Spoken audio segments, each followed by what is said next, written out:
পছন্দের জিনিস একবার বলার সাথে সাথে বারবার নিয়ে আসে। যদি বলি যে খুবই পছন্দ হয়েছে, সেই জিনিসটা বারবার নিয়ে আসে। অনেক সময় রাগারাগি করি, যে জিনিসটা পছন্দ সেই জিনিসটা বারবার কেন আনো? কারণ বারবার খেলে তো একই জিনিস ভালো লাগে না। খুবই পছন্দের জিনিস।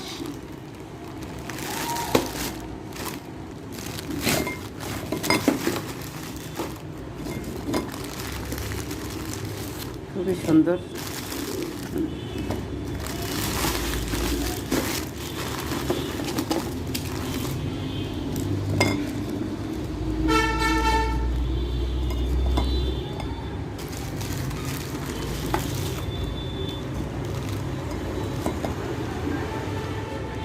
আমি কিন্তু খুবই খানেওয়ালা, কোনো জিনিস অল্প নিই না।